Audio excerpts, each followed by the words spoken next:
কৃষক কৃষি তার উন্নয়ন সব নিয়ে আমাদের এই আয়োজন। বাংলার কৃষি, বাংলার কৃষি, বাংলার কৃষি। ফলবে ফসল ভরবে গোলা আরো বেশি বেশি। বাংলার কৃষি, বাংলার কৃষি, বাংলার কৃষি, বাংলার কৃষি, বাংলার কৃষি। সুপ্রিয় দর্শক, বাংলার কৃষি অনুষ্ঠান থেকে আপনাদের সবাইকে শুভেচ্ছা। কৃষি তথ্য, প্রযুক্তি, পরামর্শ এসব নিয়ে আমাদের প্রতিদিনের কৃষি বিষয়ক অনুষ্ঠান বাংলার কৃষি। কৃষক ভাইরা আমাদের আজকের বাংলার কৃষি অনুষ্ঠানে দেখবেন এ সময় আপনার মাঠ ফসলের করণীয় সম্পর্কে একটি মাঠ প্রতিবেদন, সেই সঙ্গে কৃষি বিষয়ক কিছু গুরুত্বপূর্ণ তথ্য এবং পরামর্শ, আর শেষাংশে থাকছে প্রাণী সম্পদ বিষয়ক প্রতিবেদন।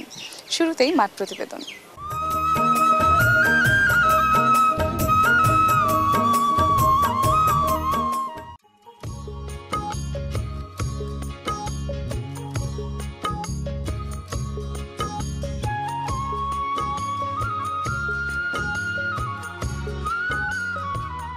ড্রাগন গ্রীষ্ম ও গ্রীষ্মমণ্ডলীয় মরু অঞ্চলের ফল। এই ফলের উৎপত্তি মেক্সিকো হলেও বর্তমানে Bangladesh, America, Taiwan, Vietnam, Thailand, Philippine, Sri Lanka, Malaysia ও অস্ট্রেলিয়ায় চাষ হচ্ছে। বাংলাদেশের চট্টগ্রাম ও পার্বত্য জেলায় বাণিজ্যিকভাবে এর চাষ হচ্ছে এবং দেশের অন্যান্য এলাকাতেও এর চাষ সম্প্রসারিত হচ্ছে।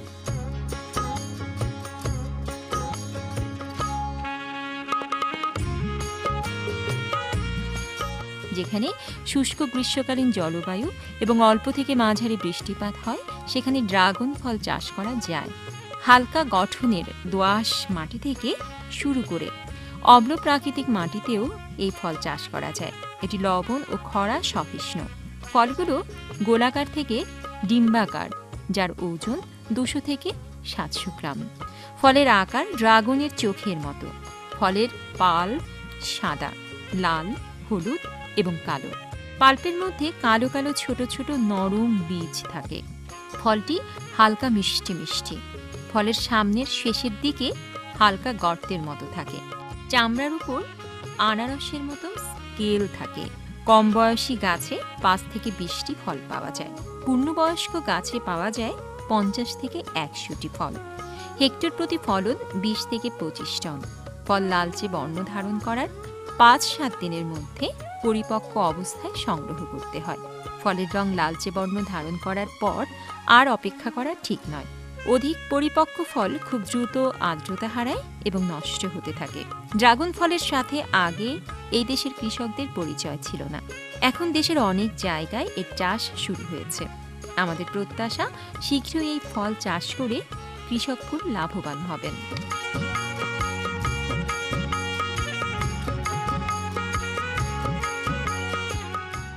বাড়ি ড্রাগন ফ্রুট এক নামে একটি জাত অবমুক্ত করা হয়েছে।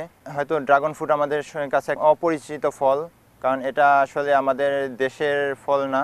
এটা বিদেশ থেকে আমদানি করে নতুন করে ইন্ট্রোডিউস করা হয়েছে। তবে এই বাড়ি ড্রাগন ফ্রুট এক যে জাতটা, এটা বাংলাদেশের আবহাওয়ায় উপযোগী, কাজে বাংলাদেশে প্রচুর পরিমাণ ফল দিচ্ছে। বিশেষ করে আমাদের যে পাহাড়ি জেলাগুলোতে আছে এখানে এর ফলন প্রমাণিত।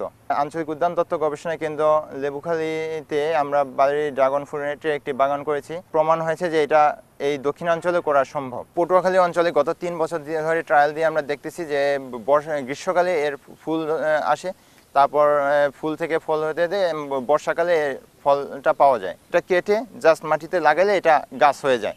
কাজে কৃষক খুব সহজেই চারা করতে পারে। এরপর এর জন্য পানি খুব কম লাগে, পানি লাগে না বললেই চলে। কৃষক চাইলে কিন্তু এর 2-1টা গাছ নিজের বাড়ির সামনে বাগানে লাগায়া নিজের পরিবারের ফলের চাহিদা পূরণ করতে পারে। আর যদি কমার্শিয়ালি কেউ করতে চায়, সেক্ষেত্রেও কমার্শিয়ালি চাষ করে লাভবান হওয়ার সুযোগ আছে।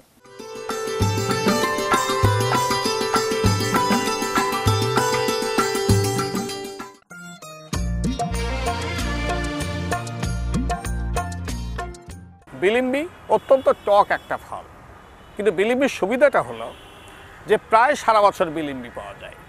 আমাদের দেশে বিলিম্বি ঘরে ঘরে চাষ হওয়া উচিত এই জন্যে, যে আগে আমরা তেঁতুলের টক খেতাম। তেঁতুল আমাদের সহজলভ্য ছিল, কিন্তু আমাদের এত অত্যন্ত বেশি টকওয়ালা কোনো ফল কিন্তু আর নাই। সেই ফলই হলো বিলিম্বি। আমাদের শরীরের জন্য টক অত্যন্ত জরুরি একটা ফল। ভিটামিন সির উৎস বেশি, আমাদের শরীরে অত্যন্ত বেশি প্রয়োজন। সেজন্য বিলিম্বি ফল আমাদের প্রয়োজন এবং বিলিম্বি চাষের জন্যও প্রয়োজন। বিলিম্বি প্রায় সারা বছরই থাকে। আপনার একবার ফুল আসলে তার ঠিক 35 থেকে 40 দিনের মধ্যে বিলিম্বি আমরা গাছ থেকে তুলতে পারি। আর শুধু যে বিলিম্বি পাকিয়ে খেতে হবে তা কিন্তু না, এর যে কচি অবস্থা, সেই কচি অবস্থা থেকে আমরা বিলিম্বি খেতে পারি। বিলিম্বি সেই আমাদের ছোট মাছ যখন আমরা শুকনা করে অর্থাৎ চচ্চড়ি করে রান্না করি তার মধ্যে বিলিম্বি দিতে পারি। আমরা আমাদের যে মিক্সড ভেজিটেবল করি তার মধ্যে আমরা বিলিম্বি ব্যবহার করতে পারি। এমনকি আমাদের যে সেই প্রিয় টক ডাল, অর্থাৎ আমরা আম দিয়ে যে ডাল খাই, সেই বিলিম্বি দিয়েও কিন্তু খুব সুন্দরভাবে ডাল রান্না হয় এবং সেই ডাল অত্যন্ত মুখরোচক একটা খাদ্য আমাদের। বিলিম্বি চাষ যদি করতে চাই, আসলে বিলিম্বির চারা সংগ্রহ করে আমরা এখন চাষ করছি।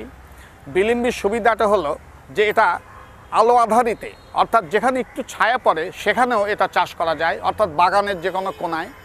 আপনি যখন একটা, যারা শহরবাসী তারা, আমরা কিন্তু বিল্ডিংয়ের আশেপাশেও কিন্তু বিলিম্বি চাষ করতে পারি এবং বিলিম্বি গাছ প্রায় 2 বছর পরেই কিন্তু ফল চলে আসে।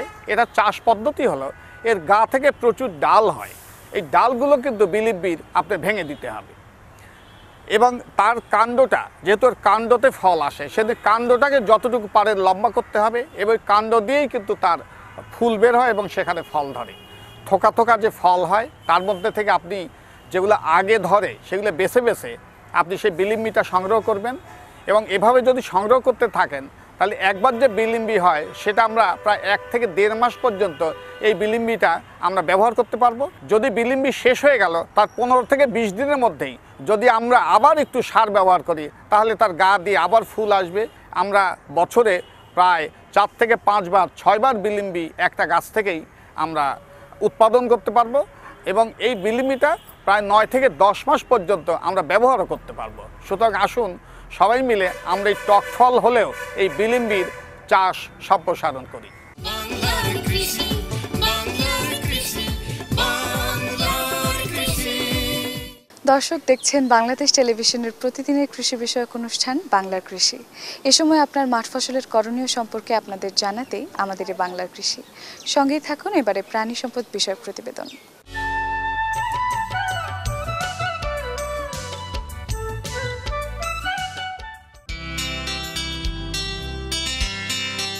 লাভজনক গবাদি পালনের জন্য উন্নত জাত যেমন প্রয়োজন, তেমনি প্রয়োজন সবুজ ঘাস। আগে যেখানে সেখানে চারণভূমি থাকায় সমস্যা হতো না, কিন্তু বর্তমানে সেই অবস্থা নাই বিধায় সবুজ ঘাস উৎপাদনের প্রয়োজনীয়তা দেখা দিয়েছে।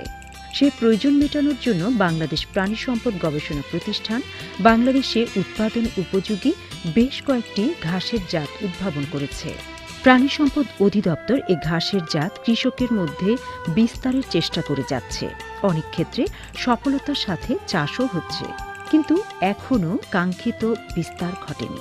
এমন পরিপ্রেক্ষিতে জেলা কৃত্রিম প্রজনন কেন্দ্র ময়মনসিংহ গিয়ে দেখা যায় এখানে জেলার প্রাণীদের কৃত্রিম প্রজনন কার্যক্রমের পাশাপাশি বিভিন্ন জাতের ঘাসের চাষ করা হচ্ছে। সেই সুযোগে এই কেন্দ্র থেকে এ ঘাস ব্যবহার করলে দুধ উৎপাদন বৃদ্ধি পাবে এবং গবাদির স্বাস্থ্য ভালো থাকবে, এসব তথ্য কৃষককে দেয়া হচ্ছে।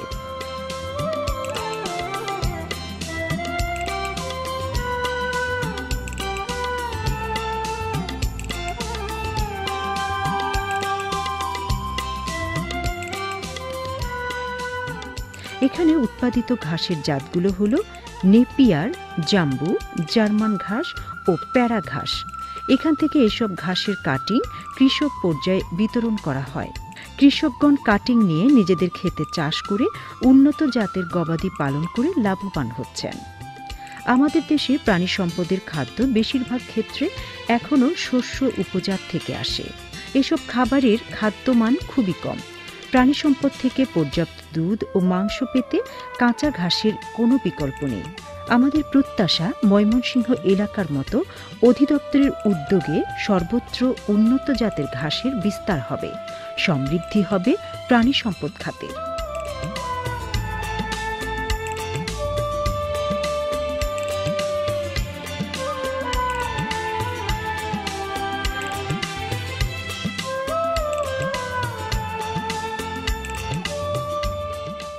জেলা কৃত্রিম প্রজনন কেন্দ্রে বর্তমানে নেপিয়ার, জার্মান, জাম্বো এবং পাড়া ঘাস উৎপাদন করা হচ্ছে। অধিক উৎপাদনশীল এই ঘাসগুলো খাওয়ালে আমাদের সমস্ত গাভীর এবং ষাঁড়ের শারীরিক উৎপাদন বৃদ্ধি পাবে এবং গাভীর দুগ্ধ উৎপাদন বৃদ্ধি পাবে। আমাদের এখানে আমরা এই ঘাসগুলো আমাদের প্রজনন ষাঁড়গুলোকে নিয়মিত খাওয়াচ্ছি এবং পর্যাপ্ত পরিমাণে ঘাস আমরা উন্নত খামারিদেরকে মাঝে সরবরাহ করছি। আমাদের এখান থেকে বিনামূল্যে খামারিদের মাঝে ঘাসের কাটিং সরবরাহ হয়। আমাদের মাঝে যে কোনো সময় যে কোনো খামারি এসে যদি আমাদের কাছ থেকে ঘাস চায় এবং কাটিং চায়, আমরা তাদেরকে নিয়মিত সরবরাহ করে থাকি এই ঘাসগুলো। বাংলার কৃষি, বাংলার কৃষি, বাংলার কৃষি। কৃষক ভাইরা দেখছিলেন প্রাণী সম্পদ বিষয়ক প্রতিবেদন। এটির সঙ্গে শেষ করছি আমাদের আজকের বাংলার কৃষি। বাংলার কৃষি আগামীকাল একই সময় প্রচারিত হবে। এছাড়াও আপনাদের যে কোনো মতামত আমাদের লিখে পাঠাতে পারেন। আমাদের লিখবার ঠিকানা প্রযোজক বাংলার কৃষি, কক্ষ নং 222, বাংলাদেশ টেলিভিশন ভবন, রামপুরা, ঢাকা। আমাদের ইমেইল নাম্বার banglarkrishi@ais.gov.pt। আমাদের ফেসবুক আইডি বাংলার কৃষি। আপনারা ইচ্ছা করলে আমাদের অনুষ্ঠানটি ইউটিউবেও দেখতে পারেন। দর্শক, আপনারা ভালো থাকবেন, সুস্থ থাকবেন, এই কামনায় শেষ করছি আমাদের আজকের বাংলার কৃষি। আল্লাহ হাফেজ। কৃষক কৃষি তার উন্নয়ন স্বপ্ন